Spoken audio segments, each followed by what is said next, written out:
Comedy legends, that's who they are. Each one of them an SNL star.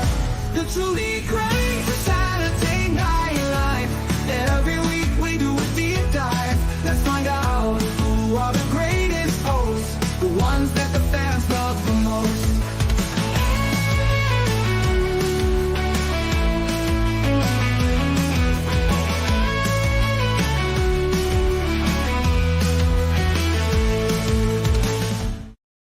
Yes, welcome on in, everybody, to the Saturday Night Network for another edition of our countdown of SNL's greatest hosts of all time. My name is John Schneider from the SNN. Very pumped to be live with you on this Monday night and every Monday night throughout the summer as we go through this countdown and get closer and closer to figuring out who is the greatest host of all time. We're getting, a few more weeks now. We're getting pretty close. And of course, we are here as a presentation of LateNighter.com and with two amazing guests and an awesome chat that is here chatting along live with us. So first up, coming back from vacation, 1 week off, but happy to have this guy back on the countdown with us. It is the great Bill Kenny. Bill, how are you?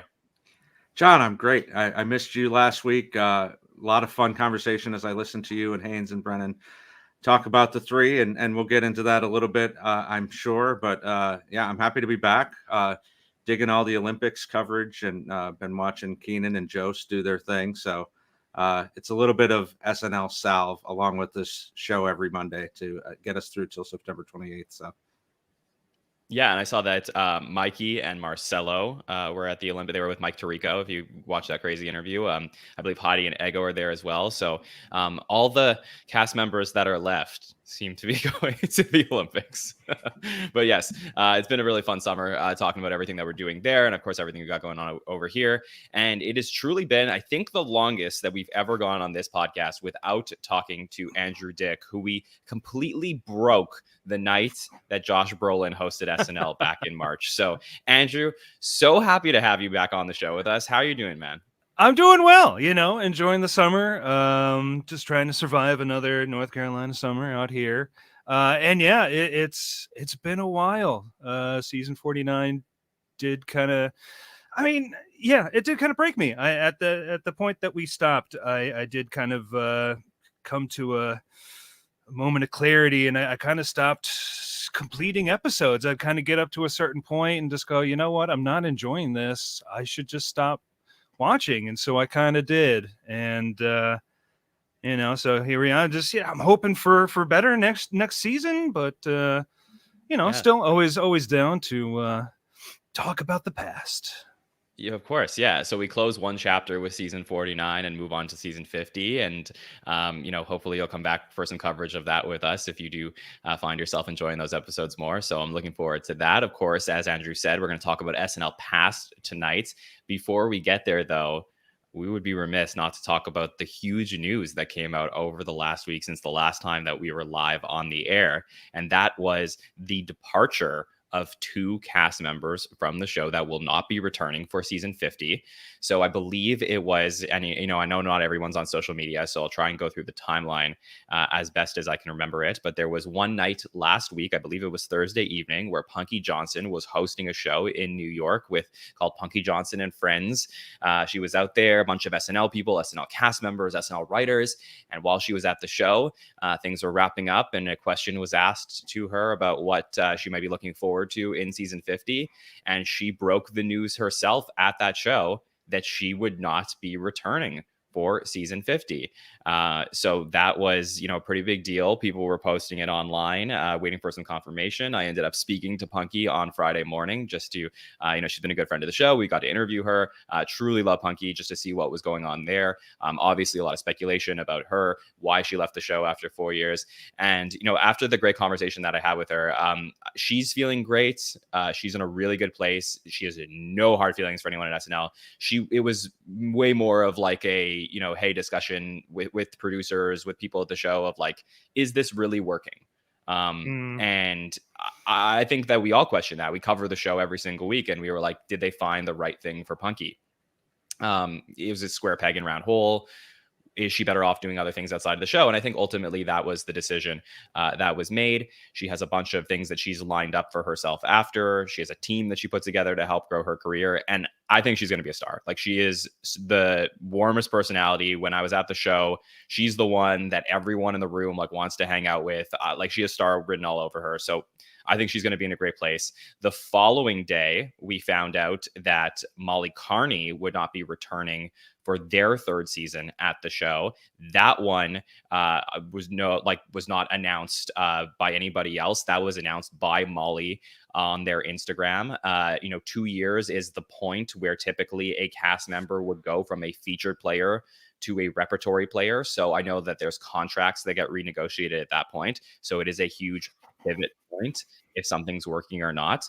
And I think that unlike Punky, who maybe, was given more years to try and figure it out, the decision was made, in a more traditional sense of, hey, we don't think that Molly is going to necessarily graduate to the repertory player stage. Of course, Punky and Molly have both been invited on this podcast. They're welcome to talk about their experience. And I know that they posted some things online. So love always hearing it from themselves. So hopefully we get that opportunity to talk to them more in the future. But I got to get Bill and Andrew's takes on these departures and what we could look forward to next in season 50 from our cast. So Bill, let's start with you.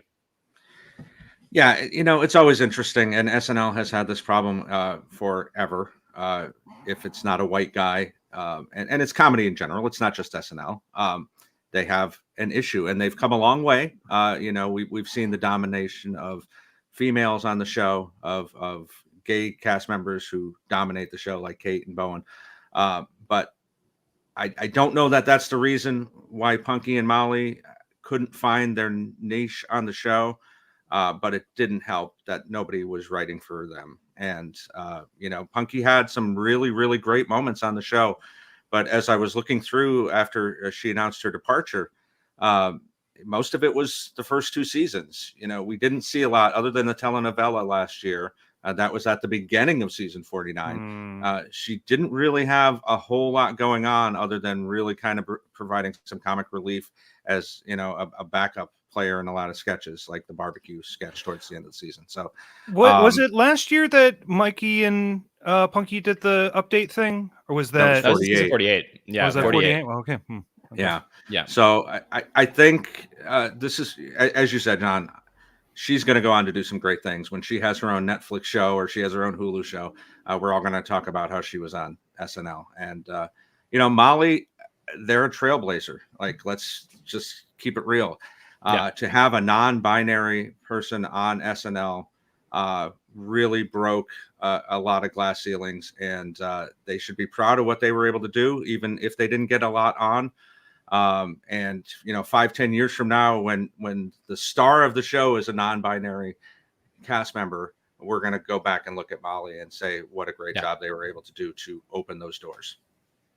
Yeah. Andrew, I know that this is a sentiment that you do share with me, that, SNL, given how regimented they've become in the way that they produce the show, that, the types of cast members that they tend to look for, it does become harder for people who are unique, maybe in both personality and their backgrounds, to find their way on the show. And, I think I've always felt that SNL actually succeeds the most when they find somebody who is unique and give them their opportunity to bring something new to the show. And I know you share that with me. So what were your thoughts on Punky and Molly leaving? Yeah, I mean, for sure, a bummer, just back to back, just like, oh, wow, like two of the people I least wanted to go, honestly. So yeah, it's hard to ruminate on, because the show really doesn't. They'll get people with very unique voices and then say, yeah, that's all good, but like just do regular SNL stuff. And it's like, well, what's the point then? Which is always frustrating. I felt like Punky was able to get her voice out there a little bit more, and does have over the 4 years a number of highlights. Molly, I felt like, I think what was their second episode where they did the newbies pre-tape, and so I thought already, I was like, oh, that'll be Molly's lane, kind of unhinged, and there was always like the Farley comparisons and stuff. I don't think that was always the best lane to go with them, but yet Molly had energy, a unique energy that for some reason I don't know why they couldn't utilize, because I felt like they also, just in 2 seasons, were able to have a couple standout moments. But I mean, I just kept on hearing about things getting cut over and over and over again. And it's just, I'm just disappointed in the show to just not allow these voices to be heard more and give them the space. You know, you've got all this time week by week, and you can't allow them to do more. It's just always disappointing. And you know, I always say that we discussed on the show that, you know, diversity is really great on Saturday Night Live with the cast, because it's not just about skin color or sexual orientation. It's about diversity in background. That means diversity in comedic thought, diversity in experiences, because when you have that, it triggers new ideas and brings you new forms of comedy that we didn't have. It's like, oh, I've never seen an SNL sketch like this before. Well, that's because you're having somebody on the show produce that sketch that you've never had produce a sketch on the show before. Like, I think that's what, Punky said that, all of her sketches would be cut because they were just too black for the show, you know, essentially. I think is generally about her words, what she said. And I think that it's probably more nuanced than that, just to be fair to Punky and the show, where, you know, a lot of how it works, we talk about alliances a lot here. If you're coming into our summer coverage and you don't watch us on a weekly basis, we do track these things a lot about cast members and writers and how they produce these sketches.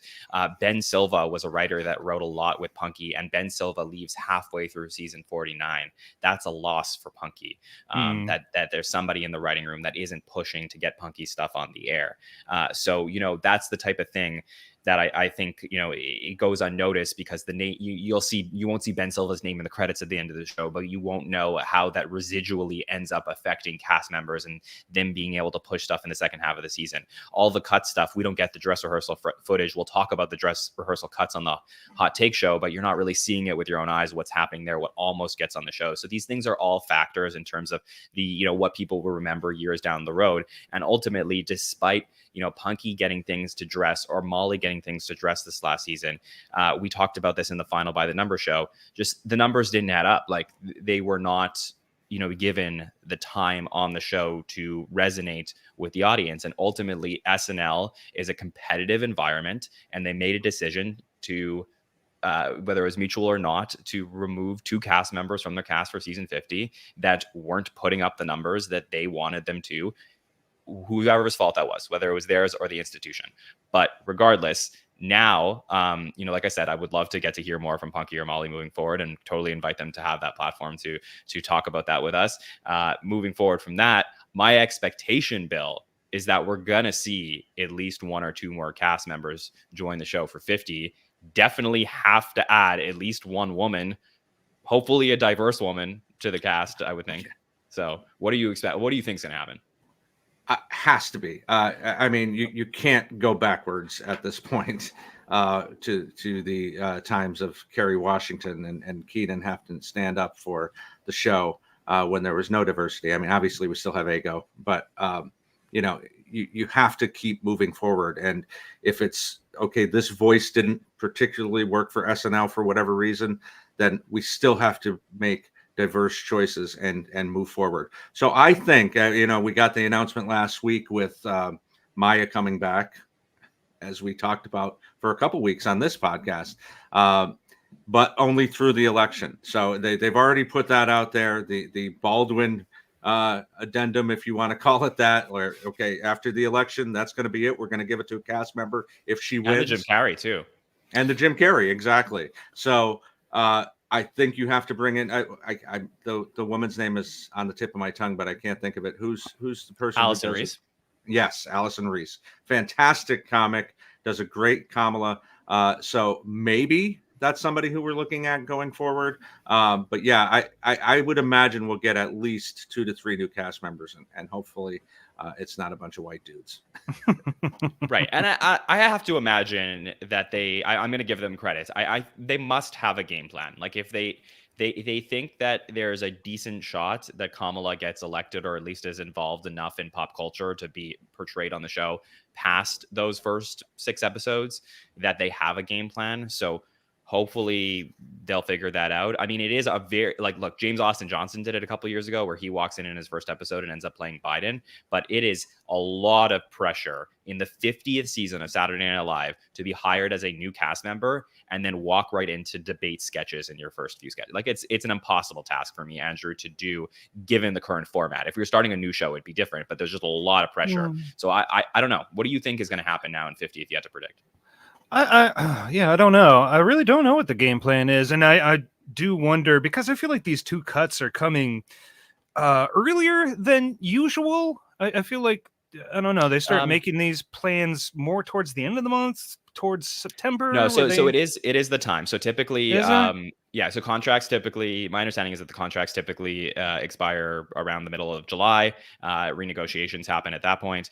And then oftentimes the news about cast departures won't necessarily trickle out publicly through the media, but at Just for Laughs, which usually would be running their festival in Montreal at the end of July, that is the time where like most of the comics that are there will know, like, okay, this person's leaving SNL and that stuff like that. So it is on par with most seasons. Okay, fair enough. And I'm also just wondering, because I know NBC is hitting, there's a lot of budget crunch happening right now as well, talking about removing the live bands from the talk shows and stuff, and having a season that's already probably going to be massively expensive in terms of what they're going to, try to really make this an extravagant anniversary season. I do wonder how many, if any, really, the cast members they're going to add on top of this, or this is just ways to put a little bit more money back into the budget. I don't really,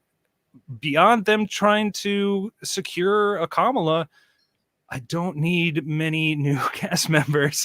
I need more to go.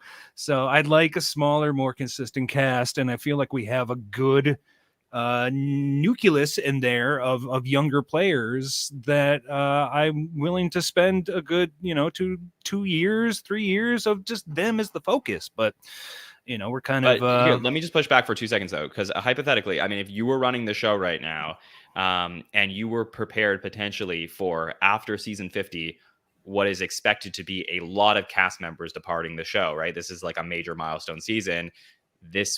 We could be heading for like a crazy exodus. Does that mean at that point, you may not have the cast members to replace them if you don't start backloading them in now, right? I say you just need to rip the Band-Aid off now. I don't really understand the whole, like, people gotta stay on for season 50 when they've already been there for like a decade or more. Well, I feel like that's It's their choice, right? Because they're contracted, like they're already contracted. Well, I thought I was running the show at this point. I thought that was sorry. a You go hypothetical. ahead. Yeah. Let's hear Andrew Dick's version of SNL. Yeah, go ahead.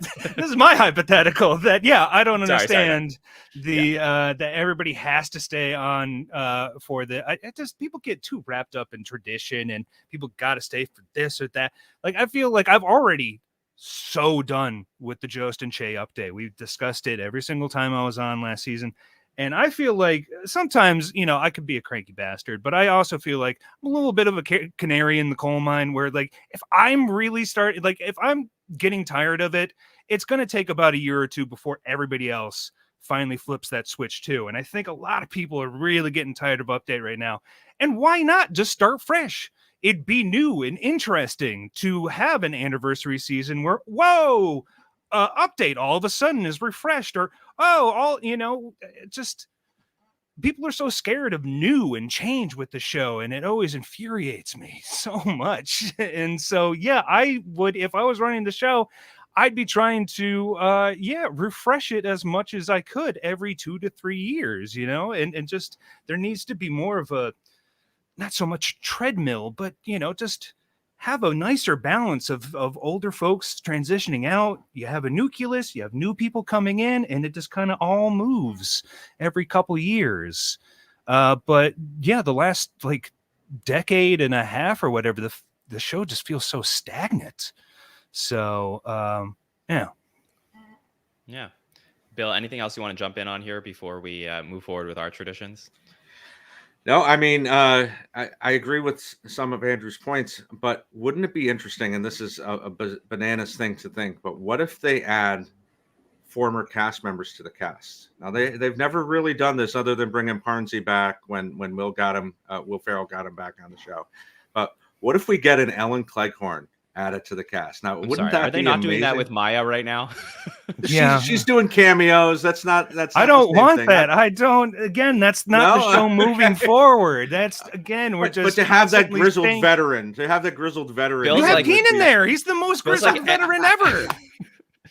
Bill was like, F you, Andrew. We're not moving forward. We're only going backwards. Hear me out. What Garrett if Morris is part everybody of the came cast back? again. Let's get Molly and Punky back. We'll have them. Yeah. How many cast members are still alive? Like 118, 112, Well, like something let's like that. get Like, them let's all bring them all in. Yeah. All right. Well, I think on that note, and upon that wild suggestion from Bill, let's talk about the greatest hosts of all time, our countdown we've been doing every week. And now we're going to start with 21 tonight, 20, and then 19. So getting into the top 20 here. But before we do that, I'm going to bring up the list that we have so far that we have revealed to you. We're going to get Andrew's thoughts for the first time on this list. We're going to get Bill's thoughts on the 3 that we revealed last week. So let's do it. Let's bring them up. I'll read it from 50 all the way through 22. So at the bottom, we got Danny DeVito, John Lithgow, Anne Hathaway, Jack Black, Dana Carvey, Paul Simon, Louis C.K., Lily Tomlin, Jimmy Fallon, and Charles Barkley. Up from 40, we have Eric Idle, Amy Poehler, Julia Louis-Dreyfus, Josh Brolin, Conan O'Brien, Peyton Manning, Bill Murray, Richard Pryor, Zach Galifianakis, and Drew Barrymore. Up from 30, we have Larry David, Dwayne The Rock Johnson, Maya Rudolph, Pedro Pascal, Elliot Gould, Jim Carrey, and then last week we revealed Dave Chappelle, Lindsay Lohan, and Paul Rudd. So Bill, let's get your thoughts on how the list is shaping up now. It's been a couple of weeks, and the 3 we talked about last week.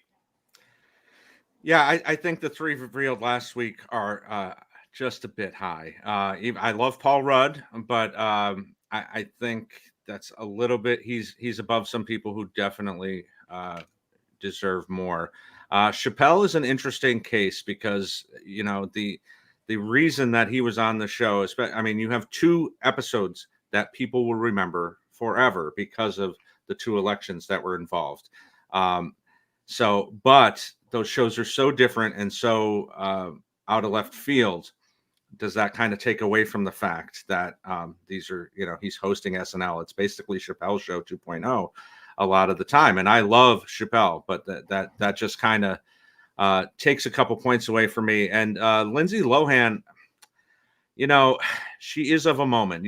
You and Haynes and Brennan talked about this a lot last week. She just had that moment of pop culture, and she happened to be on a couple of episodes that are just remembered in the zeitgeist because of Debbie Downer, because of Hermione. So it's strange to see her above people like Jim Carrey, Elliot Gould, Larry David. I wouldn't be opposed to any of these 3 coming back in season 50, but way too high for me. So very interesting. So in the pre-show, Andrew was talking to us a little bit about, his difficulty sometimes with lists and rankings and stuff like that. So I am fascinated to get your perspective on how this is coming together. Obviously, this is a fan vote that was done as season 49 was coming out. We had people on social media, we had podcasters and patrons vote on this. So we put it all together and we've been revealing the results week by week. And we're about to get into some real heavy hitters. Andrew, what are your thoughts on the first 32 that we've revealed so far? Yeah, I mean, it's an interesting list, and I guess it's kind of bizarre because it is an amalgamation of so many other people coming to make it.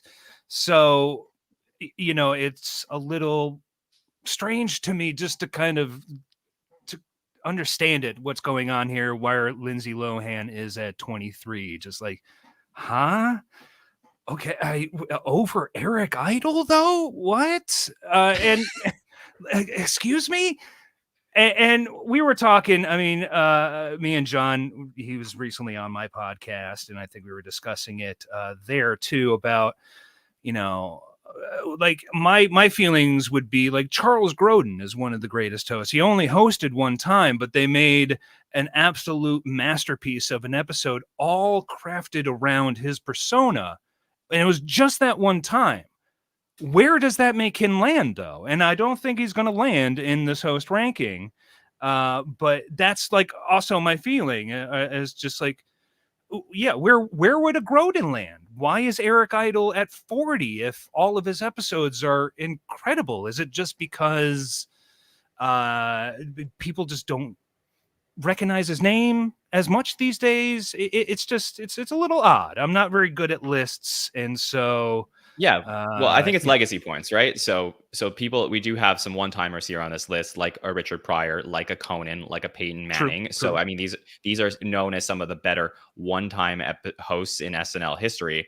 Grodin, whether he makes the list or not, which we haven't revealed the top names, but it's fair to say that there's a question mark at this point if he would get there. I believe that the problem is just he's just not as recognizable as the name. But if we're going to do this properly, I do think you have to have the conversation about him, and that's why I enjoy the process of what we're doing here, which is we're going to reveal the next three, we're going to talk through them, and then at the end, Bill and I will show you, Andrew, our reordering of the rankings based on our opinions about where these people should be ranked of the ones we revealed so far. So we'll show you our list at the end. You'll let us know if you think my list or Bill's list is a better ranked list. Okay, I'll try my best. Okay, all right. So but before we do any names on this list that you do want to talk about, should be on here, shouldn't be on here? Ooh, I don't know. Yeah, I'm not thrilled about Dave on there. But I don't know. I don't want to get into it. Like, it's interesting. Okay. Like, like Louis C.K., like he's a problematic figure too. But if you like just look at the content of his episodes, those are all really strong episodes. So like, what do you do? I think they're far better than Dave's, but they're both very problematic figures. Now, what do you do with it? I don't know. I don't really. It's not the time to go into it. But okay, so no problem. Let's start with our first reveal tonight. Very excited. Like I said, we brought Andrew Dick on. We got some real heavy hitters to talk about, and this is somebody who is really perfect for Andrew to talk about. Somebody who was around in the original era of Saturday Night Live, and the show so intertwined with the original era of the show, and that is the amazing, at number 21, Candice Bergen here, who hosts twice in season one. First in season one, episode 4, the first woman to ever host Saturday Night Live with musical guest Esther Phillips in November of 1975. She returns only 4 episodes later in December of 1975 with Martha Reeves and the Stylistics, in that first ever Christmas episode that we get. In season 2, episode 10, we get our second Christmas episode with musical guest Frank Zappa in what is known to be one of the best episodes of Saturday Night Live, period. So, that makes a huge mark, and we're going to talk about that one. And then we don't get to see Candy return for the rest of the original era, only to then come back in season 13, way later on in 1987 with musical guest Cher, and then again season 15, the season finale of that 15th anniversary season in May of 1990 with the Notting Hillbillies. And of course, very Murphy Brown was going on at the time. So it's sort of like reigniting the Candy talk. But Andrew, I got to start with you here. This one on 21. What are your thoughts on Candice Bergen making it here on the list? Yeah, this seems like a fair placement because Candy does have a strange and very interesting place in the show that you've already explained. Her 2 Christmas episodes are among my favorites, especially the Zappa episode, the second one. And it's also interesting to kind of note that not only was she, the whole reason she came back just a couple episodes later in the first season was that she was the first person to really understand the process of the show, to give way to it. And so, became a friend of the show. But then when she came back in season 2, she was more or less a little bit horrified with what the show had become backstage. So also Candy's the first one to kind of clock how bad it can get sometimes at SNL. And so those episodes, all classics. The next 2, especially the season 13 one with Cher, the Thanksgiving episode. Huge bummers. I really, especially the Thanksgiving episode, has one of my least favorite sketches of all time, and and so it's almost like they should have. I know Murphy Brown was going on, and it's always been fun to see her actually pop up in like the Five Timers Club and stuff. So brief cameos have been fun, but for some reason, her coming back to host after season 2 never really gelled again, and it was always a bit of a bummer. So I get like in terms of importance, but also like just kind of the fact that it really didn't go down the line makes 21 seem like a fairly good placement. Yeah, it's really interesting because, a lot of people would never have known about the great Candice Bergen and her legacy in the original era if it wasn't for the fact that they kept bringing her back in cameos over the last like decade or so for really big SNL moments. And, I know they brought back Elliot Gould for Mulaney's, but it was like, how cool, like, we criticize SNL, when they deserve it, but let's also celebrate the fact that like, hey, like they're doing right by somebody who really helped shape the show at the beginning by bringing her back for some huge moments, and obviously being the first woman to host the show and the first person to host the show twice. Like those are really important things. So from legacy perspective, I'm really thrilled that she's on this list and where we got her. So Bill, let's get your thoughts on Candice Bergen here at 21. Yeah, I mean those 3 original era episodes are fantastic. As you both said, some classic episodes that would be in any discussion for best episodes ever. I think the thing with the last 2 and season 13 is strange because she's not even on Murphy Brown yet, so she's not really doing anything. She's not really in pop culture. So I'm not really sure what the thinking was. Maybe she had just mended fences with Lauren and came back. But there's so little for her to do in both of those episodes. I think she's in 5 sketches in both of those, including the monologue. So it's kind of jarring. I mean, it is a different time. The host isn't in everything at that point, but it's still, where the hell is Candice during those 2 episodes, and why isn't she in more? And we do have some questionable sketches in both of those. But yeah, I'm glad they did bring her back, just because if she had been stuck in the 70s and never came back, then nobody would really know. Even with Murphy Brown, it would just be kind of a footnote that, oh, well, she had this really hit sitcom in the 90s, and she also hosted SNL 3 times in the 70s. So I'm glad that she came back. I'm glad she's one of the females that got her 5 timers jacket, and that we do get to see her occasionally. So, yeah. And sorry. It just reminded me, looking at the best moments, that the Right to Extreme Stupidity League, she's also part of the first show's big break, where she biffs some lines, and then you get the not everybody can be as smart as Fern here. So I forgot that's another part of her legacy as well, is that moment that just hit me. I'm sorry. No, it's okay. I think that whole episode is fantastic, and I do want to talk about some of her best moments for those who haven't gone back and checked out these episodes. But I just want to also just underline the point that, as we've been going through this countdown, we've talked about the difference, the large difference between the number of men who've hosted Saturday Night Live and the number of women. And that, shows up very much when you talk about the 5 Timers Club and the diversity in the 5 Timers Club. Well, I do think that Candice Bergen, as sort of being, I guess we could call her the grandmother of women of SNL in a way, it's so cool that, she's there. And, when people like Emma Stone enter the 5 Timers Club, like, let's bring in Candice Bergen to be able to sort of like open the door for her. And, just the fact that they do have that, like, it's something that, despite the fact that Buck Henry hosted 10 times versus Candice 5 times, I wish that, Buck could have been there in other eras to then welcome people in the way that we saw with Steve Martin eventually down the road, just because of these original era hosts. Like Buck sort of gets lost to time, whereas Candy may not, because of these moments. And obviously Candy is still with us. But let's talk about some of the greatest moments from Candy's career as a host. So Andrew, I know you mentioned the Right to Extreme Stupidity League. Is there any other moments that you think of when you start to think about these 5 episodes as like, what is a quintessential Candice Bergen sketch that people need to talk about? Oh, well, I mean, the Ching Change from season Oh, no. 13. No, I'm kidding. No, Winter Wonderland. Like I think watching the first Christmas episode is really intriguing because it feels like a really kind of light, semi-gassed out episode. But they're all having so much fun. And what was it, the stylistics, the stylistics are the musical guest, and so like it feels a really like light, but light in a nice fluffy way, of just good vibes, just really great good vibes. And you can really see that in the Winter Wonderland and the Latent Elf sketches, which I think Latent Elves was a Chevy written sketch, so another good one from him.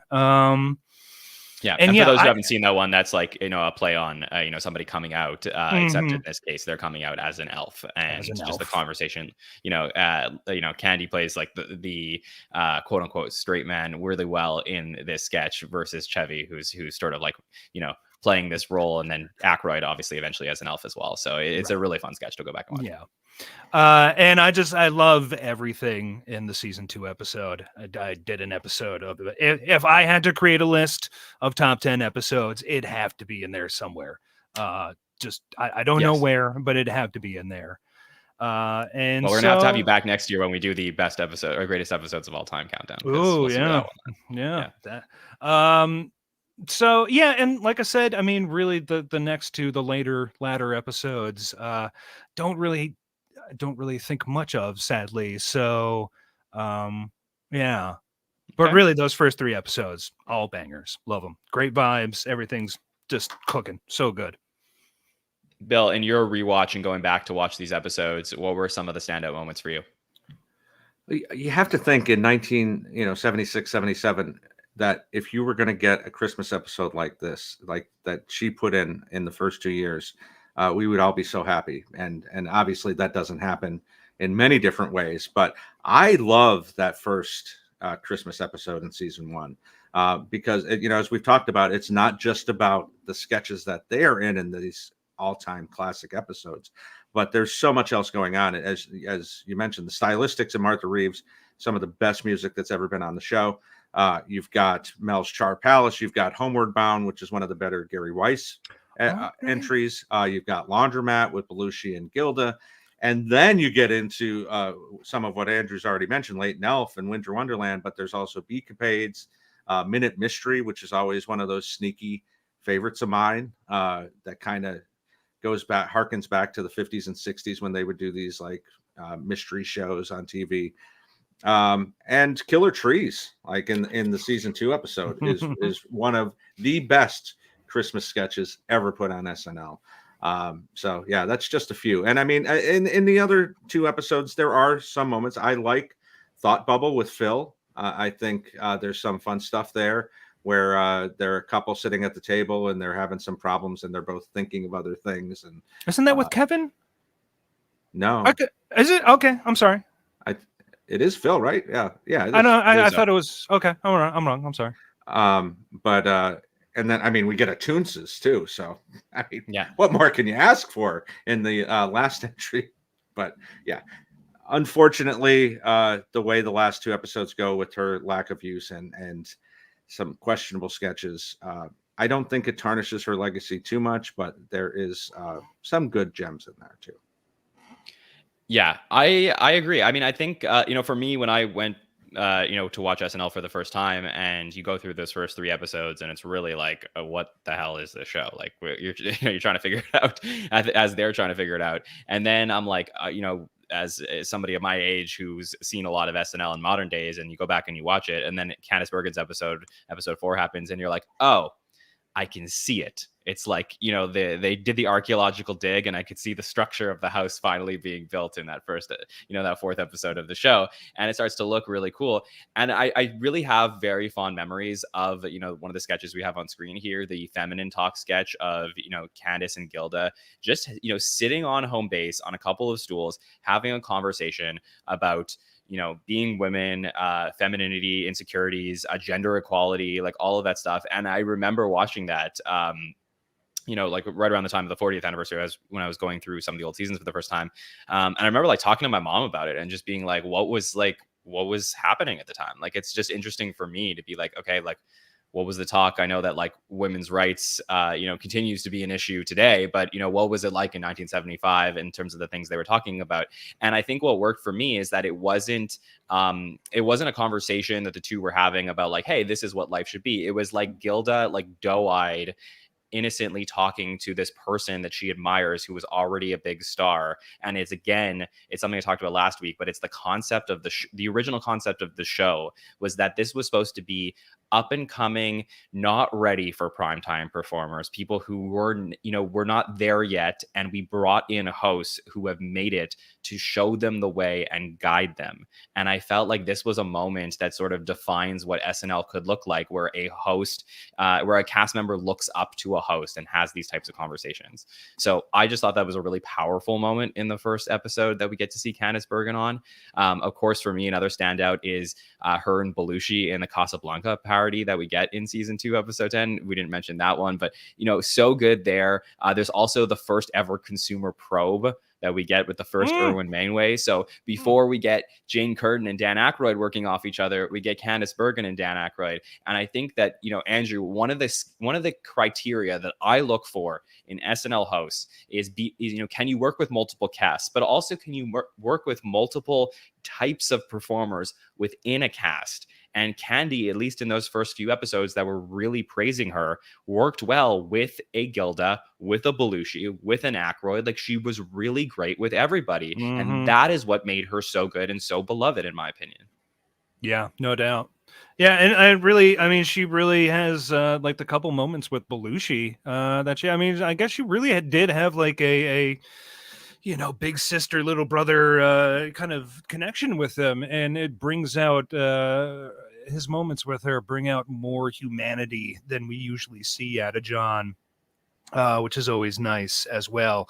And yeah, she just kind of brings out all of the best qualities of the cast in those very early episodes. So then that's another reason why those episodes work so well, is because everybody else is elevated to their best, because everybody loves working with Candy, and everybody's cooking. Like I said, it's all great vibes. Everybody loves what they're doing right now. Yeah. I'll shout out a couple things from the later episodes that we do have on screen, but the Wayne's World sketch in the finale of season 15, I think that's a pretty good one. Obviously, there's a lot of Wayne's World sketches that are more iconic, like Aerosmith would be like, the number one Jeopardy answer, or Family Feud answer if you're talking about top Wayne's World sketches. But I do think the one where, Wayne wants to hook up with Garth's mom, played by Candice Bergen, that's always like a fun sketch to go back to. So for me, that's a pretty good one. And then if you had to pick something from season 13, I do think that the Anne Boleyn sketch that we have there, about her talking about what is going to happen before she gets decapitated and going through all the details, like you get to see the signs of what made Candy so good in those original seasons. So though she is extremely underused in those episodes, she still has it a little bit. So for me, still some solid moments from her throughout her time as a host. The things I ask myself when I am evaluating each of these hosts are, could you be a cast member in another life? Can Candice Bergen have been a cast member on the show? And I think, getting to see her work with the original cast, I do believe that there is we could have seen Candy as a cast member in some other universe. So I think she just checked that box for me. Does she have a defining characteristic that she brings to the show? That I'm not so sure of. That's one of those things that, like, Bill, I don't know if Candy has a brand that really defines her. Do you? I think at the beginning there is. I think she is a charming sex symbol, but they're not overly sexualizing her in those episodes. She is just the very pretty friend of these dorky comedians on this weird SNL show. But I don't know if that's the brand per se, and it certainly doesn't last all the way through all 5 episodes. Yeah, and I think especially for the early episodes, it helps that Jane Curtin really hasn't established herself quite yet. So yeah, I think if you had Candice Bergen and Jane in the same cast, they'd be kind of having too much of the same energy. It's like her in Consumer Probe against Dan. I mean, it's kind of the same thing that Jane would bring as well. So yeah, I think, I don't know. Yeah, I wouldn't be against it for sure. Yeah, in another life, Candice Bergen hosting Weekend Update. I mean, it's interesting to think about like what those early years would look like with something like that. Obviously, Jane, one of the greatest Weekend Update anchors of all time.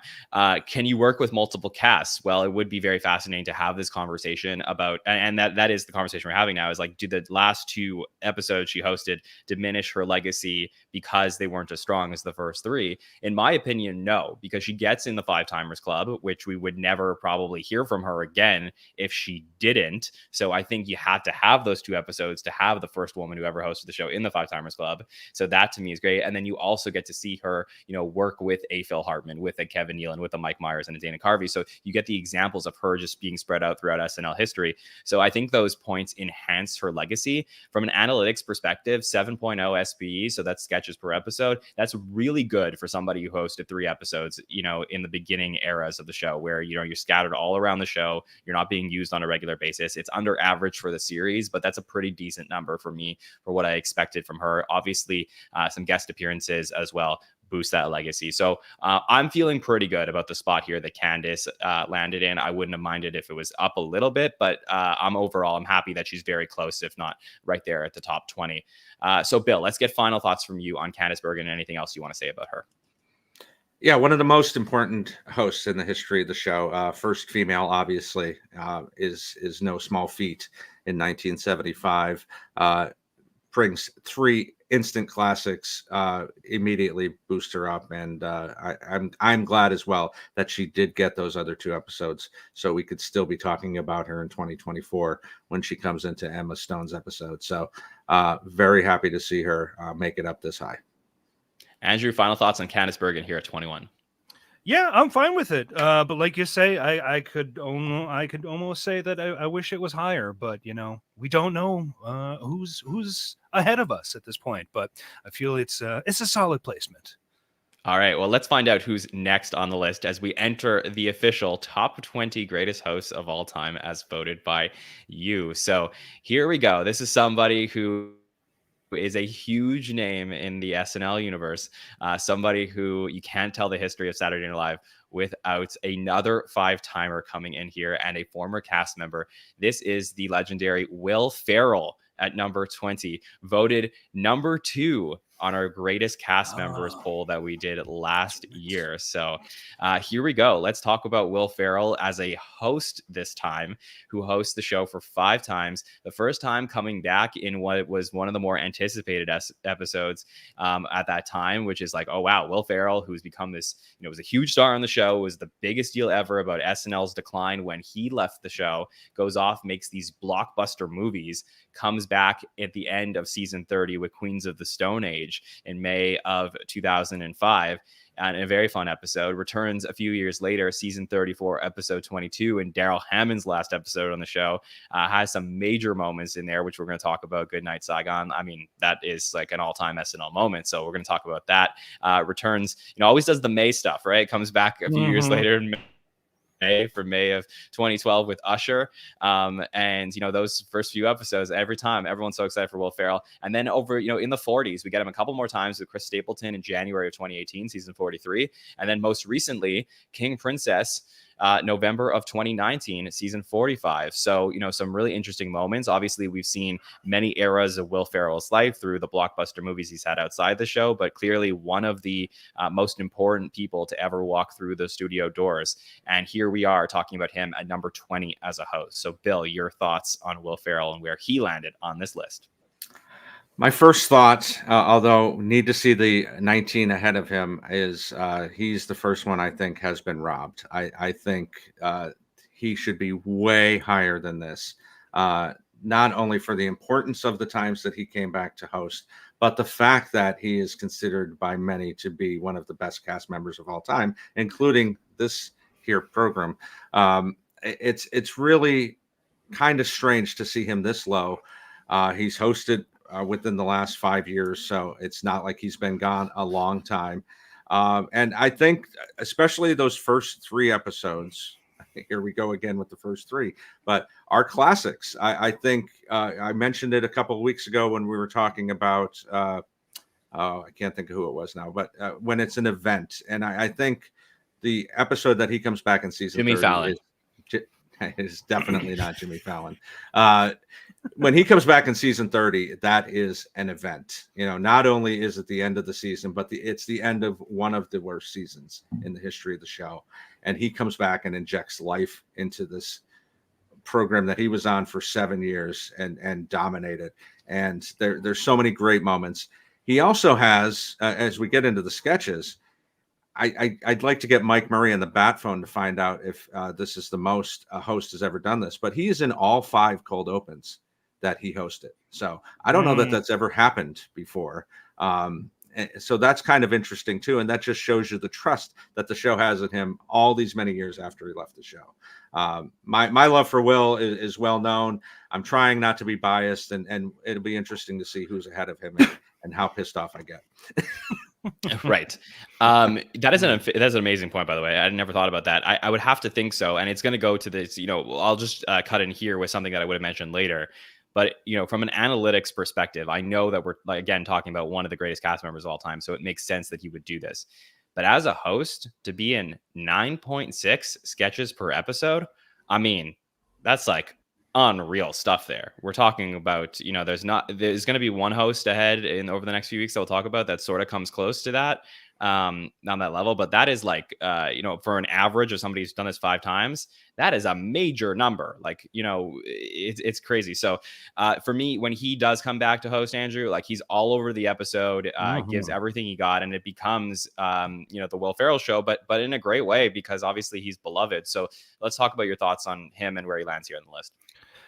Yeah, this is one of the more interesting ones for me because, I mean, I love Will. Certainly, again, don't do lists well, but he's within the top 10. I mean, yeah, one of the most important people ever to be on the show. But to be honest, I don't really love any of the shows that he's hosted. Most of them are okay to very good. And have like you said, usually coming into May, so that it's usually more of an event. And so, but then like when I was like looking through it, the episodes and kind of skimming through them, especially like the season 30 episode, which Bill had already said, just one of the worst seasons ever. And I was like, okay, yeah, he does nail a pretty good episode in this one. But then, I mean, like we end it with like the season 45 episode, and I thought that was trash. Like that was one of the times where that episode kind of was met so bad that they ended up like putting out all of the dress rehearsal sketches, which everybody seemed to agree, like that was the show. Like you guys cut everything that was really good and left in all the trash. What the hell? And so like there are just some weird moments in his episodes that never kind of fully gel for me, but Will's always great.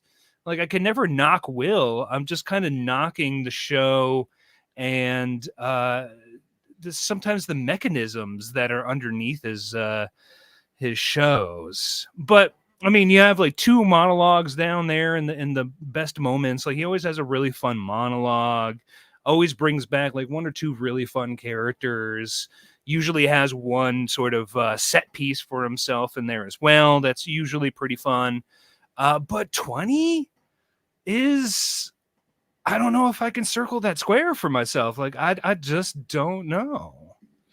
Yeah, I wanted to mention on that season 45 episode while we were talking about it. It is funny that episode is largely remembered for a non-canonical sketch, which is the cast list sketch that some people have called the best cut sketch of all time. And it's available on YouTube, so you can go find it, but it didn't air in the episode, so we don't talk about it as one of Will's best moments, despite the fact that it got to dress rehearsal. So yeah, I mean, obviously, the show itself can affect the episode, and I think from a from the perspective of like what does it mean for a cast member who, was so good at the show to then come back and not be a part of the machine on a week-to-week basis? Can they then come back and bring back the hits and pull it off?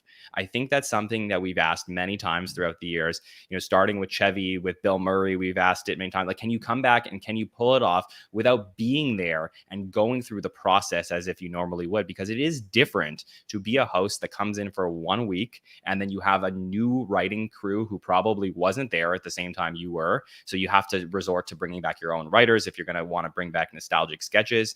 And then you go through the process and it's like everyone, at home is watching, thinking and hoping that we're going to see a season 24 Will Ferrell come in and just bring back season 24 to the show. And that doesn't always happen.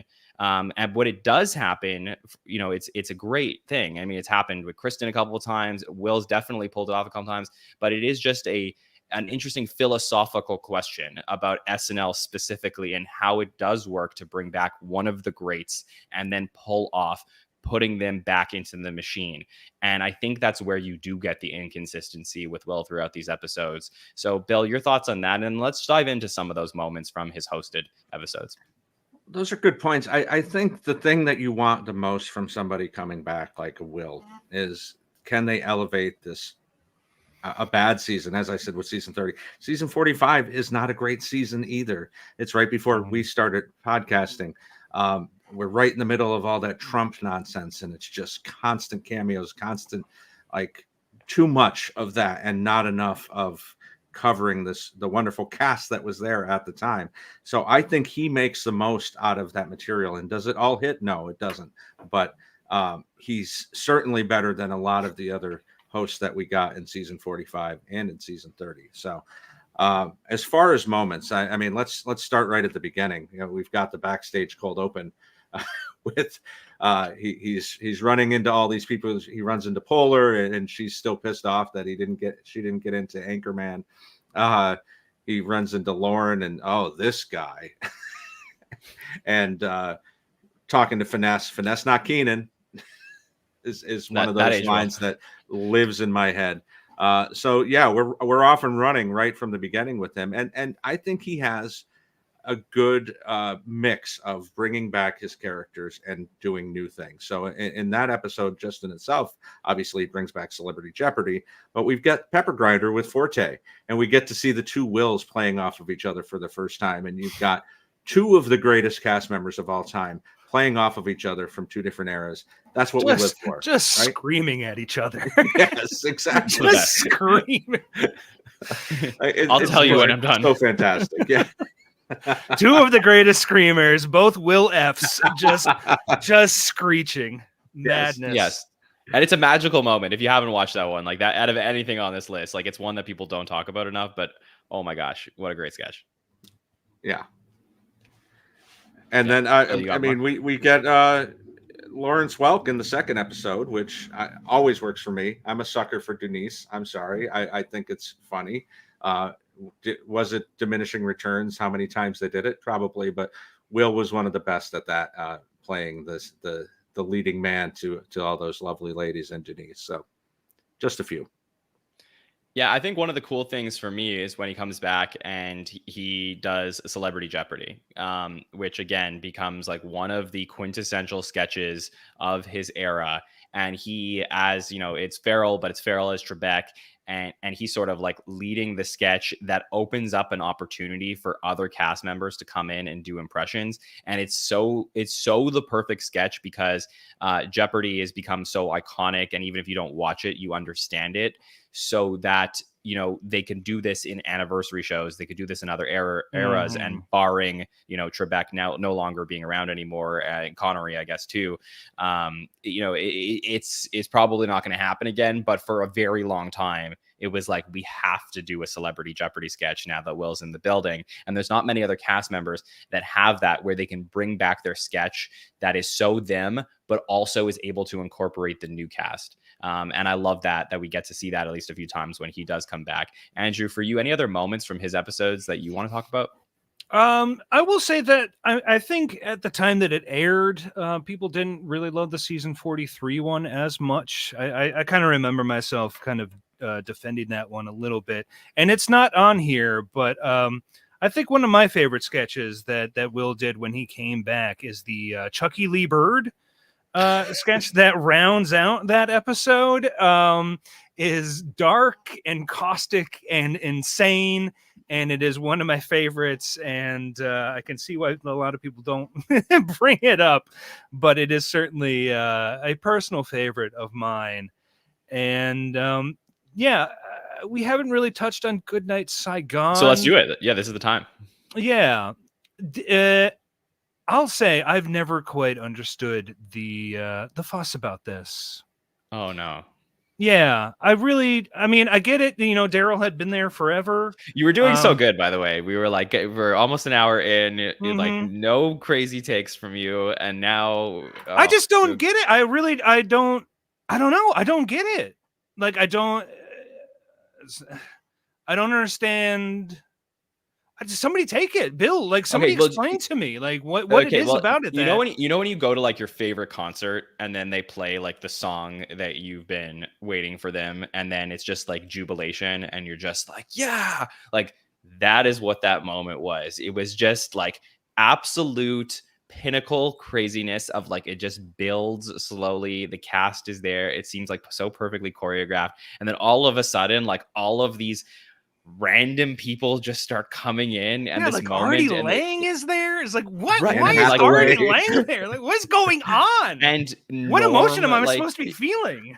Yeah, but it's the like, you know, and it's fun. It's like the mix of people on stage. It's like the weirdest celebrity party that you could be invited to, just having all of these like random people together. But like, it wasn't awkward. It wasn't stilted. It was like a beautiful performance that nobody expected.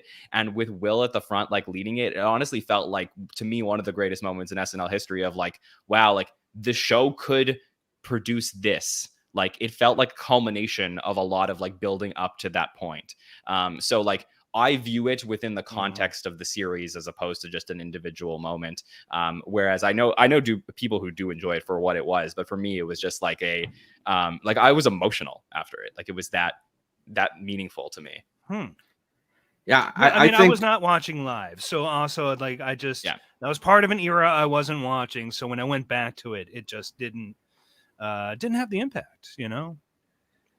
I know for me, that song hits because that's one of those songs that we would play in our college bar, and just got everybody amped up at the end of a night.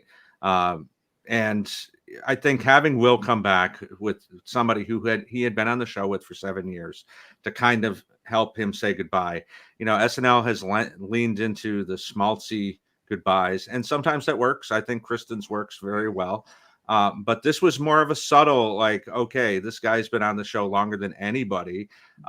This is how we're going to let him go out. And to have all those cameos, it's one of the last times we see Norm on the show, which is in hindsight pretty important.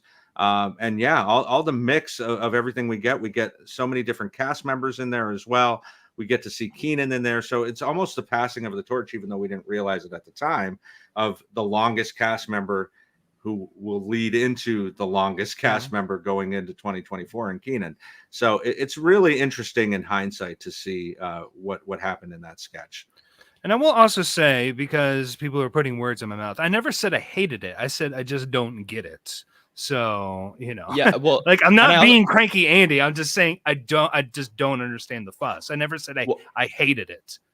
Right. And I know you said you weren't watching live at the time, but I also have to say, like, you know, going through season 34 specifically live was momentous. Like, it felt like, you know, the show, I'm a big proponent of season 32. It is probably my favorite season of all time. Season 33 gets cut short and cut at the legs, basically. And then season 34 comes around with all of the Tina Fey, Palin stuff. And just like all of a sudden, it felt like, you know, you were living through like the generational high of Saturday Night Live.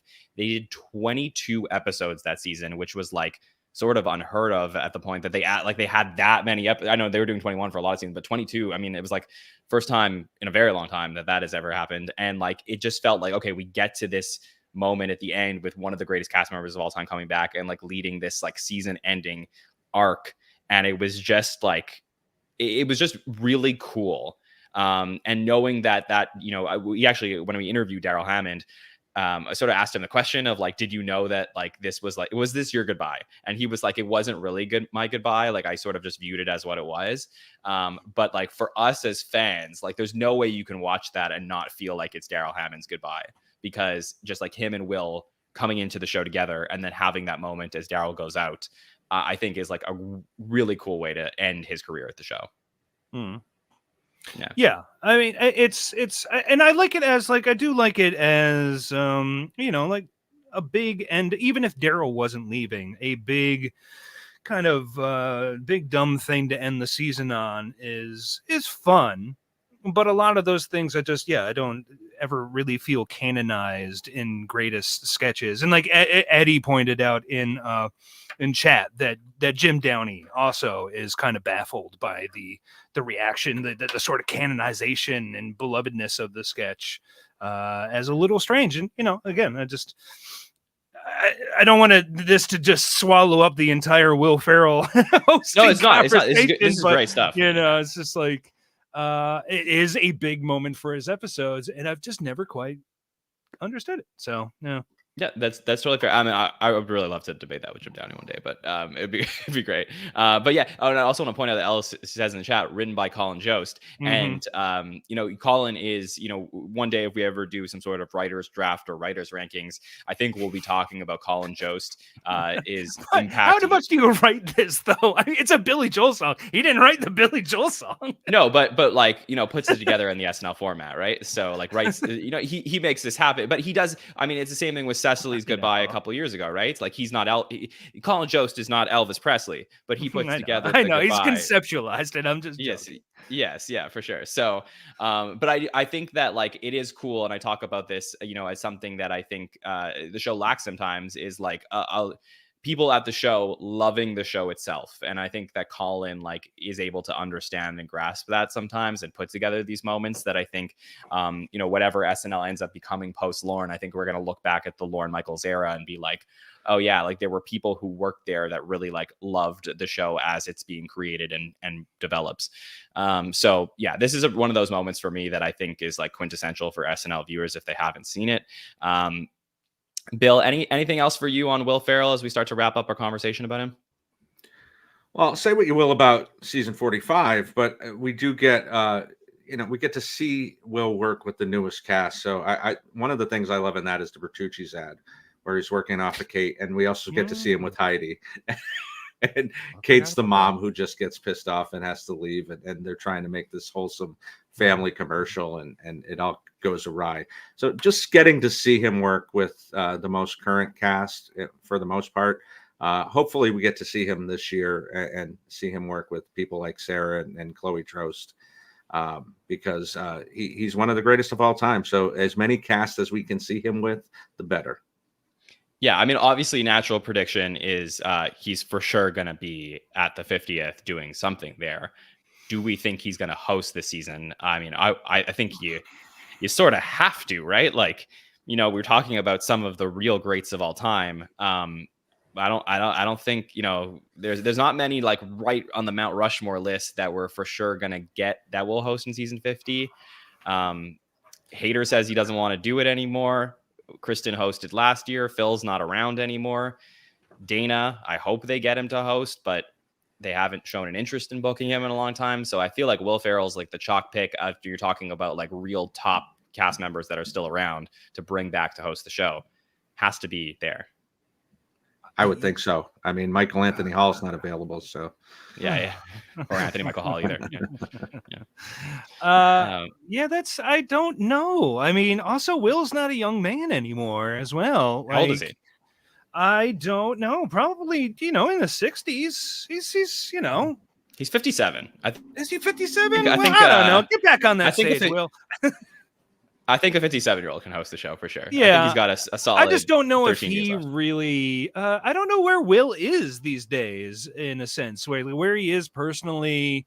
Like he had that break from McKay, And I mean, last I saw him, he was like, I don't know if you watched the Mulaney stuff, like that Mulaney late night show that he did for the Netflix is a Joke Festival. But Will Ferrell was there in the audience, like heckling Mulaney and stuff like that. Like he still got it. Okay. Fair enough. Yeah, I wouldn't be against it because, as you say, it is kind of fun to just, even if I don't love the episodes, front to back or whatever, it is fun to see Will appear with every kind of permutation of the cast since he's left. So it is a nice little postmark in the eras of, you watch all of Will's episodes after he's left, and you can kind of see what each era looks like surrounding him. So yeah, I'd be down. Yeah, I'd be down. As far as my checklist is concerned, obviously, could he be a cast member? I mean, he was. One of the greatest ever. I don't think so. I don't know. I doubt it. Does he have a defining characteristic he brings to the show? No doubt. Can he work with multiple casts? Absolutely. I mean, not only from his time on the show, we see new cast members come in, and when we start to get, the Jimmys and Horatios and Parnells, like he starts to work with those guys. So like we see him transition, as people, the McKinneys and the Brewers leave. So like for me, like it was very obvious as a cast member that he could just completely diversify his ability to work with different performers. And then the fact that he's hosted over a period of 15, 16 seasons, I mean, to me, he checks all those boxes. Analytically, his analytics are just truly off the charts. Like I can't even begin, like Mike's not here, but I can't begin to explain like how analytically he is all over these episodes as a host. So he's like stretches himself so well in these shows. And then from a legacy perspective, I know that the legacy carries over from him being a cast member, but I still think he's a legacy host. I still think that the fact that he's in the 5-timers club is enough for me to say like people will, even if people didn't watch his seasons as a cast member, they know how important Will Ferrell is to the show. So because of that, he checks all the boxes for me. And I agree with Bill that he is too low on this list. Ultimately will end up higher than 20 on mine for sure. So there we go. All right, Andrew, anything else on Will, or are we good to go to 19? Yeah, I think I'm good. I think I said it all. All right, let's do it. Let's talk about the first person within the first person in the teens, I guess, that we'll talk about this time. And here we go. Another big name associated with Saturday Night Live. We are not talking about a 5-timer this time, but only a 4-timer, or as he would say, a 2-timer, maybe for some weird reason. It's absolutely crazy, but let's talk about here at number 19, Marty Short comes in here right ahead of Will Ferrell. So another former cast member, obviously a cast member on season 10 of the show, very well associated. He was a cast member during the last Ebersol year, but very well associated as being a good friend of Lorne Michaels. Hosts in season 12, episode 6, as part of that Three Amigos episode, co-hosts with Steve Martin and Chevy Chase. Then returns 10 seasons later in season 22, finally hosts alone and just acts like it's his first time hosting. Like, so it's very, very bizarre for all of us. With musical guests, no doubt, in 96. Returns again 16 years later in season 38 with Paul McCartney in an episode that is so good that Andrew and I talked about on his podcast. We went through that whole episode together. Yes, we did. Yeah, that was a lot of fun. And then comes back 10 seasons later with Steve Martin as Only Murders in the Building still is doing great, and we knew we had to get them together. And just a pretty epic moment to have the two of them on stage in 2022 with musical guest Brandy Carlisle, one of the better modern musical guests of all time. This has been a really interesting look at Marty's career on the show, who has just a very unique relationship with SNL throughout his entire time there. But let's talk about him at 19 as a host. So, Andrew, your thoughts on Marty? Oh, this is such a strange one for me because, I mean, two of his episodes he's co-hosting. I think the only time that 3 people have ever hosted together. So that even further fractions him away. Just a cast member, and also one of the weirdest seasons. Like, it's always kind of a little bit hard to remember, like, oh yeah, Martin Short was a cast member for a season for like 18 episodes, 17 episodes. Martin Short was there as a cast member. So strange. But like, I don't know. I feel like this is almost buoyed by Martin Short just being Martin Short, like just all of his talk show appearances, and like I don't know, like Minky is in the best moments. Like, Wait, what? you don't like Minky? Like, what? You're not a Minky guy? I am not a Minky head. I'm sorry. I know some my are. Have you not gone back and rewatched Minky since that aired? I haven't. I have Okay. not. I'm sorry. Watch it. Do me a favor. Watch it before bed tonight, and then text me. Let me know what you think. What you thinking about Minky?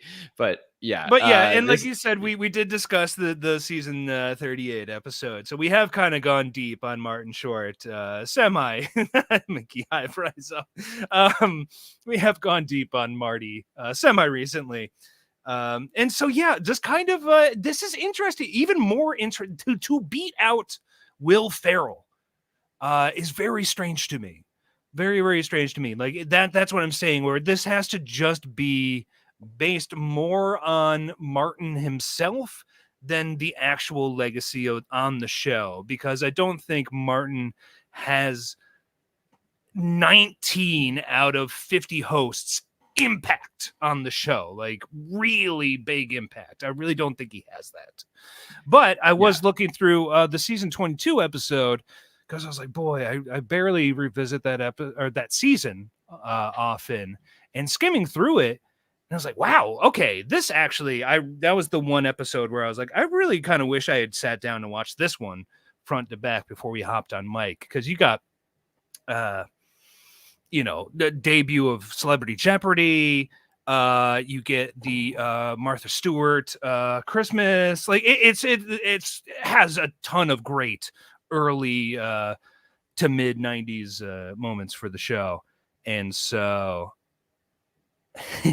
yeah, I don't know. Yeah, very, very strange. I want to hear your thoughts on this. I want to get Bill's thoughts on this one, because I know Bill's a Minky head, so let's talk about your thoughts. Is this on just Marty on the strength of Minky? Minky is pushing him into the top 20. This is the easiest research I've been able to do for this show all summer, because I was on with Thomas, our friend over at the Hall of Fame, nominating Martin Short for getting in as a host. And so I recently watched all 4 of these episodes, and they're so great. And I don't think he's ahead of Will Ferrell. So we already have the first person I think should be behind Will. But that first episode is so strange. Not only is it 3 hosts, but they don't even end up in sketches together most of the time. Mm-hmm. You only have the 3 of them together in the cold open and the monologue. So, and then they kind of do their own thing. So Marty's like with Eric Idle at one point too, by the way. Yeah, like he's only in 5 or 6 things. Like it's just the highlight of that one really is like the Eggshell family, and because we get to see him work with Jan and Kevin. I mean, the season 22 and season 38 are unbelievable. The monologue in season 22, where it's one of the rare times we see somebody go to the upper deck of SNL and see, I mean, we saw Chevy do that a couple of times when he was, Marty pulls an upper decker on us. He does pull an upper decker. But as Andrew said, Very you get Minky the first Celebrity Jeopardy, you get the Roxbury guys, you get the return of Jackie Rogers Jr. So there's a lot of good stuff there. And then 38 is just a boomstand classic. Like there's just so much good stuff in that one for an episode that really could have been maudlin with everything that had happened that week with the Sandy Hook tragedy. We open with the cold open of the chorus singing, but Marty grabs it and makes it a very, very funny episode in a week that could have gone in a very different direction. So I think he deserves to be in the top 20, just not ahead of Will. What I do find interesting here, and I wonder if this is, this is something, again, when we do this countdown for the episodes, we're going to go back and talk about the hosts and see how they compare. But I'm starting to get the vibe that, the results that we're getting here from the public, a lot of times it just takes one absolutely epic episode to get that host into the top, because then it's like, okay, with, everyone knows Marty and Paul McCartney as being like one of the greatest episodes ever. And I'm not saying that Marty wouldn't have been on this list, but just to get him into the top 20, it has to be off the back of that episode, because Andrew, as we talked about on your podcast, the moments in that one, like it's really, there's no duds. Like even like the one that's the least talked about, the one with like him and Fred at a furniture store, like even we thought that one was good. Like it was just like it's well, just and so as solid all around. as I pointed out, that was the one where I heard people talk about that episode outside, just normal people, like friends I hadn't seen in a while that aren't really, necessarily SNL fans, people were talking about that episode. So that's also probably to your point, just, it was a moment. It was a moment for the show. Yeah. And I agree. And I think that, I think we also have to talk about here when we're talking about Marty as a host is the fact that he was a cast member on season 10, obviously has a background in sketch before he's a cast member. So, we're bringing in established stars into season 10, and that's one of the themes of that season. But the characters that he's, has on screen, including Ed Grimley, which is, a very popular character. It's funny because a lot of people were not watching the show at that time, and it almost was seen as stunt casting to have people like Marty and Christopher Guest and Harry Shearer and Billy Crystal, and have those guys all there. It was like, okay, and it didn't work, right? Like, a lot of people like that season, but it ultimately, like, it didn't work enough that they brought all these guys back, and there was a continued thing at Saturday Night Live. But then to see him come back and really click in the Lorne Michaels era to do his thing, and I think you don't see it as much in season 12, but you certainly do see it in season 22 when he's there in this monologue where he's flying around the studio. He's in Celebrity Jeopardy, just doing crazy impressions. Ed Grimley with Chevy Chase, which is, like a very random thing of Ed Grimley in heaven. Those moments, it's like, oh yeah, okay, Marty like could have been a cast member in any era of Saturday Night Live and would have crushed it. So circumstantially, he ends up only having one season, 17 episodes as a cast member. But if Marty was hired in season 11, he's getting saved from that fire. If he's hired in, season 20, he's brought back for season 21. Like, I think that he was on the short list for the original cast. Right. Which I think is, a miss, right? That they don't get him there. Obviously we're the original cast is beloved, but truly to me, he is one of the greatest performers ever. And it's funny, Bill, because you and I had many of arguments throughout the cast ranking of where he truly does belong on a cast list. And I diminished him for that. But I said to you over that time when we were doing that cast ranking, I said, wait till we get to talk about him as a host, because to me, I don't care that he hosted with Steve Martin and Chevy Chase, or that he hosts with Steve Martin a second time. I still think that his value that he brings to the episode is worth having him in the discussion as one of the greater hosts ever. Yes, and I don't think a co-host or a three-headed host brings it down. I think the only thing, again, with season 12 is that he's not in as much. So, but in the season 48, him and Steve are splitting the duties pretty well. And so I don't think that diminishes him at all. He thinks it diminishes himself because that's so weird. Yeah, we're alluding to this. So strange. Yeah, he mentions in his monologues that like he's never, like the first time hosting the show when he in season 22, and then I think it's in season 48, like they're doing a count of how many times they hosted the show, and the count is wrong, and it's just like we're baffled by this. It's so strange that he just cuts it off at 3, and he mentions it. I think he mentions it in one other time as well. I think it was one of his cameos, but it's very strange. It was in Kristen's episode. Right, exactly. Yeah, this past season we were like, what the F? Yeah. Maybe he's embarrassed of being on stage with Chevy at that point. I understand the math. I understand where he's coming from. I get it. But I feel like he doesn't. It's not like, I feel like someone is like feeding him this information. Like Ellis says in the chat. Yeah, this is what he said. He said like he's sitting there like someone gave him the line, Marty, you haven't hosted since 2012. Meanwhile, like everyone at the show was there in 2022 when he co-hosted with Steve. And they're mentioning it in the chat too. He said it. Yeah, he said it at the 40th too, that he had hosted as many times as Robert Blake. Right. So strange. Yeah. Okay. Fair enough. But anyway, but I don't like I see the chat discourse. I don't think it's a joke. Like I don't think he's purposely getting it wrong. I think he's getting it wrong. Yeah. They also often get their numbers and stats wrong constantly on this show. So It's just the fact of the matter. For some reason, they have the internet. I don't know how they constantly get these things wrong. Right.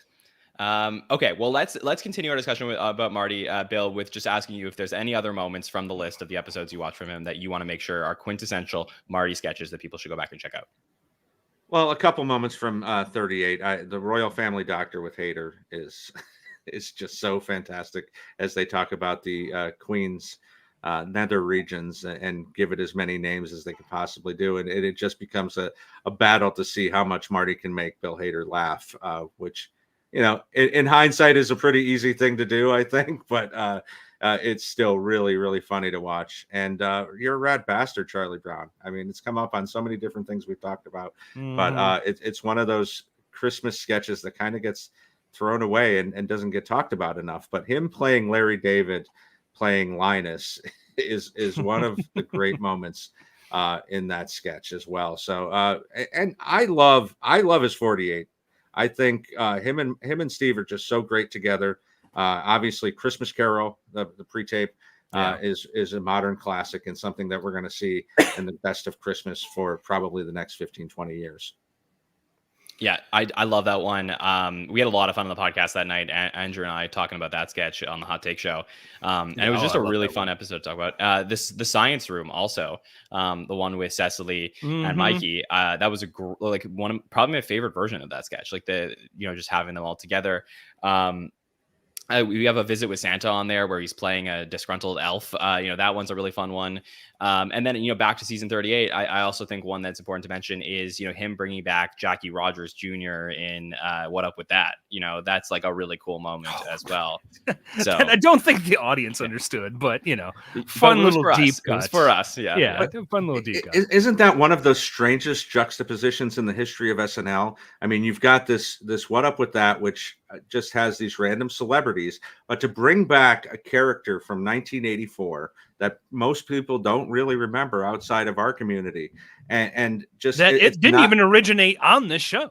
Exactly. Like, it's an SCTV character. It's so bananas, and it's hard to think of another scenario where somebody is kind of put into a sketch in a way like that.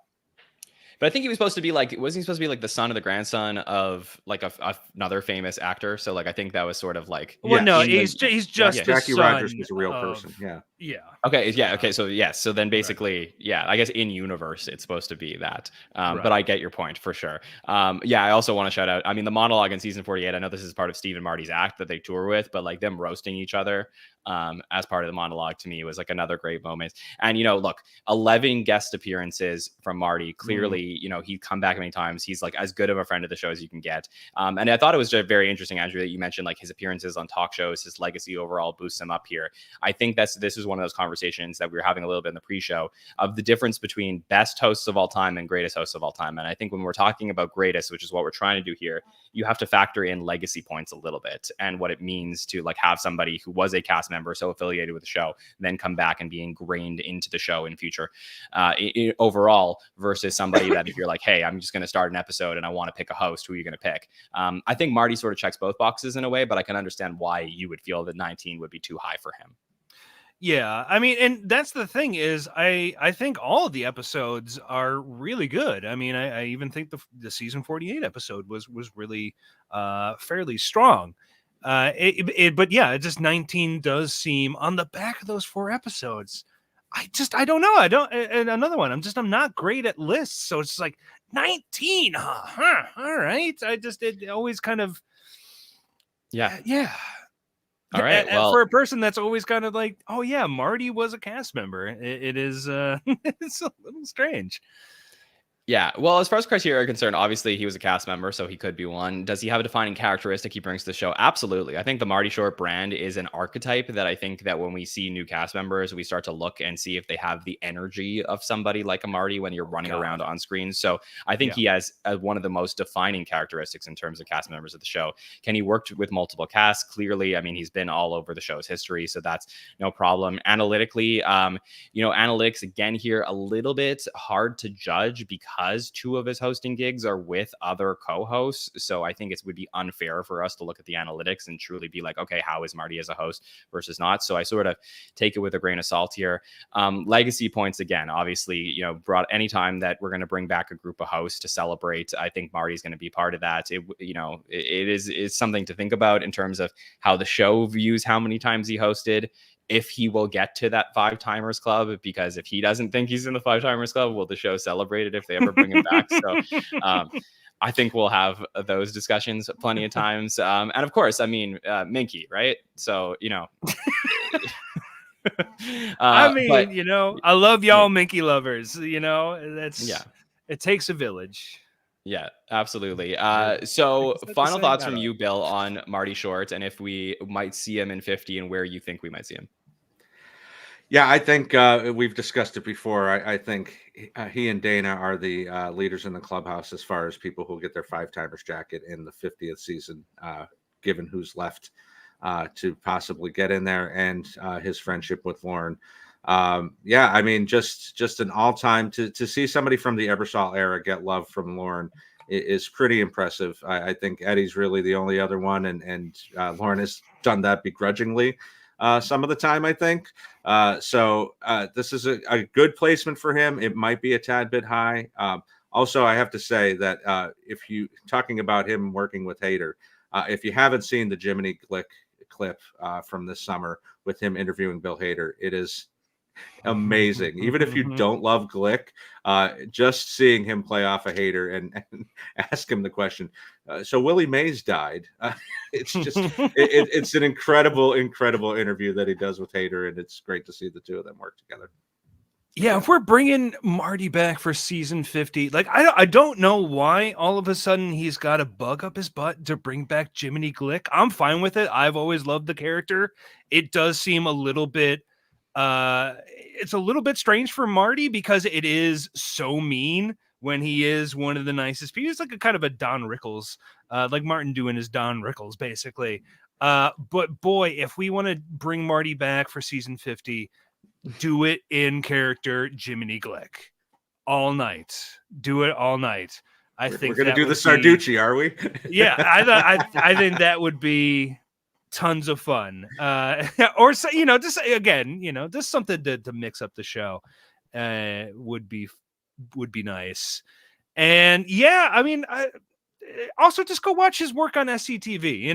If we're placing Martin this high up, also just go watch some SCTV as well, because yeah, he's excellent. It's Martin. He's great everywhere. Go watch some talk show segments. All of his episodes are fun. I'm still a little bit high for me, but I don't know. I think I'm kind of won over. It's Martin Short. Okay. Who can hate Well, him? maybe you'll like his placement more on one or mine or Bill's list, because we're going to show you We got this. that next, Andrew, as we wrap up our final segment of the night. So those were our 3 reveals, and now we're going to bring up my list, Bill's list, and the overall list to show you where we place these 3 hosts. So here we go on screen right now. So on the left, we have the official host list as voted by you. In the middle, my list, and on the right, Bill's list. So Bill, you weren't here last week, so do you want to go first this time and tell us about these 3 that you placed into your list? And you can also show everybody where you placed the host from last week as well. Yeah, so I have Lindsay and Dave from last week kind of in the middle there at 17 and 18. It's a little bit hard to place them. I know you guys were singing the praises of Paul Rudd, and I love Paul as well. I don't think he's above a lot of the other people that we had already talked about, such as Elliot and Jim Carrey. As far as this week, I slotted Candice in here at 8. As much as I love her, I think you have to take just a few points away when we're talking about the best of the best for 2 kind of lackluster episodes, even though it did get her in the 5-timers club. I've got Marty at 7. I think Jim and JLD and Dana and Danny and Bill had better overall episodes as far as the entire swath of their career as a host. And of course I have Will number 1 with a bullet, leading my host list right now.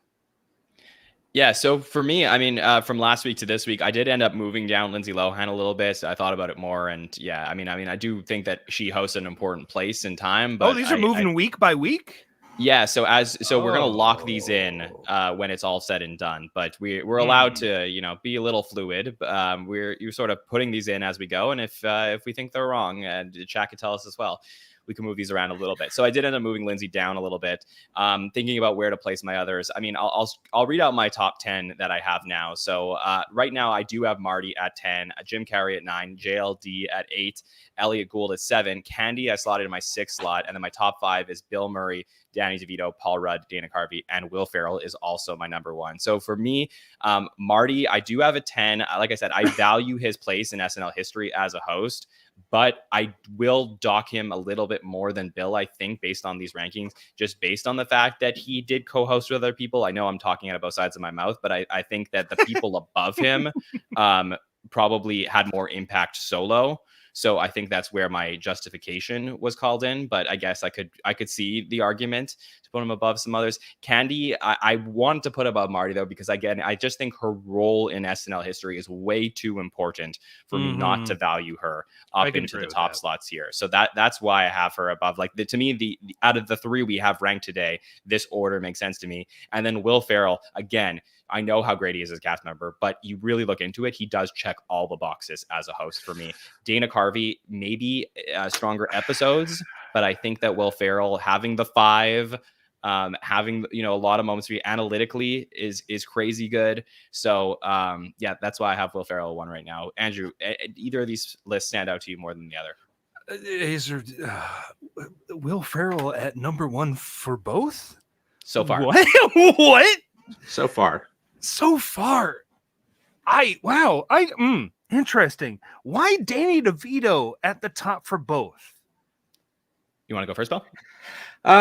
6 episodes and just not really a dud in the bunch. I mean, you can say season 25 is not the greatest, but I love that one. So I'm just I mean, him getting his Peepers Award was kind of instead of a 5-timers jacket, which he had already hosted 5 times, right? Yeah, I think he's really helped by his episodes being spread out throughout SNL history, so we really get to see his ability to work with all casts. Like, I think that if Danny could have come back more, 6 is a lot, right? I mean, you're like, there's a lot of people that are stuck at 5. 6 is really good. I know he was a replacement host, I believe, for that season 25 episode. Yeah, but this guy, he's still working. Still could come back. I think he's that good. Doesn't really have a bad episode. So for me, totally maybe the most underrated host ever. Okay, fair enough. You know what? Actually, all right. Strong point. Yeah. I'm just looking at this. It's a lot to take in. All right. Well, if you had to pick one, just for podcasting sake, if you had to pick one that you would vote on to give your point to this week, who are you going to? I keep on looking at both lists, and they're both wrong and right in my mind at the same time. Classic. I don't. All right, make a choice. You know what? I heard that Bill hasn't been getting enough love over the last couple of weeks, so I'm going to go with Bill. Let's go with Bill. But you're both insane to have Will at top. I don't. And the chat seems to be with me as well, John. So I'm fine. I finally win a week. I can go to bed happy tonight. Okay, I got to do some thinking between now and the next week to see if there's anything I should change. But all right, Billy takes the point this week. He's coming back into the game. I think I will give you, John. You have Eric Idle higher in the list. Neither in the top 10. I'm very disappointed, but just bumped outside the top 10. But, Andrew, the question is, where would you have Fallon? Where would I? Actually, I don't feel like Fallon's episodes are that terrible. And where do they place on both? So I'm at 19 for Fallon. He's at 28. Very terrible. Yeah, okay. Bill has him at 28. I got him at 19. Yeah. Yeah. I mean, that's fine. I wouldn't. I don't know. That's not something I'd really truly argue. Yeah. I think I got him in the right spot there. But let's talk about Bill's predictions, another fun game we do here every week, where in the first week we had Bill make some predictions about the numbers that we would see on this list. So one-timers, Bill, you're still only at 4 out of 5 there. So will we get that last one-timer sometime in the top 18? That'll be interesting to think about. Obviously, we mentioned Grodin this week. That could be a possibility. Maybe some others that we haven't seen yet. So that's one. Cast members, you moved up this week. You got from 6 to 8 now. So you're halfway there to your cast member total that you think will land on this list, 8 out of 16. And then 5-timers, you did move up here with, Ferrell and Candy on this list from 6.5 to 8.5, because Andrew, we gave Paul Simon half a point for Bill's sake. But so Bill, how are you feeling about your predictions? Not great, John. If there's a one-timer in the top 18, I mean, I don't know. The people who I thought would still be a possibility as far as one-timers, I don't think we can have them ahead of Will and Marty and Candy. So that's kind of interesting to see if we do get that. Cast members, I do feel a little bit better about this week, but am I going to get 8 out of 18 out of the last 18? I don't know. 5-timers, I'm just completely giving up. There's no chance. All right. Well, we shall see how that ends up here. So that is our show for tonight. So much fun breaking down these 3 hosts with all of you. Andrew, so much fun having you back on the podcast, man. I know, right? Way too long. I love talking, absolute blast. All we needed was Minky to bring us all back together. So, so thanks for joining us. What's happening over at That Week in SNL? Well, on the free feed, we're putting out old off-week episodes from behind the Patreon paywall. But if you really like our show and you want to pay money for it on our Patreon at That Week in SNL, we just did an episode with John. He came on. We did another episode of The New Show, which is Lorne Michaels' ill-fated 1984 sketch show, the lowest rated of that season. We did the 5th episode, and it was a very interesting conversation, just trying to once again figure out what the hell is going on with that show. Also, as mentioned on the free feed, we did the Martin Short and Paul McCartney episode just last year for Christmas. So if you want to check that, more fun Andy and John shenanigans, you can check that out. And That Week in SNL. We're talking old SNL and other sketch ephemera. Check us out. Absolutely. Yeah, I love the podcast. So definitely go check that one out. Everything we got going on here, it's a lot right now. We just released an SNL Stories episode with former cast members Denny Dillon and Gail Mathias. So we got them together on the podcast, sharing some stories from the infamous season 6 that Andrew Dick covered all on his podcast. So, very fun to get to talk to the two of them, and they're doing so great. And we released that in conjunction with season 6 of Everything You Need to Know About Saturday Night Live, our series we're releasing all over this summer and into season 50 as we break down each season of the show, so you can get caught up on SNL history. We just released season 7 last week, which of course is a crazy season. So much going on there. I believe, Andrew, you guys are watching season 7 on your Twitch stream. So I love season 7. It is nutty. Yeah. It was really fun to break that down. So that's about a 15-minute video that's up there now if you want to learn about season 7 a little bit. And season 8 will be coming out this week as well. So every single week we got a lot going on here. And then, of course, we'll be back next week to reveal 3 more hosts on the list as we get closer and closer to the top spots. Bill Kenny, thank you for joining us tonight. Anything you would like to plug? Just happy to be here every Monday. These last 6 weeks that we've got coming up, John, are going to be a lot of fun, a lot of great discussion, and hopefully more Minky discussion too, because that's really the hope for anyone. But yeah, other than that, just living life. I don't usually plug things outside of the podcast, but if anybody has Freevee, which is a streaming app / TV, they are showing. In theory, we all do.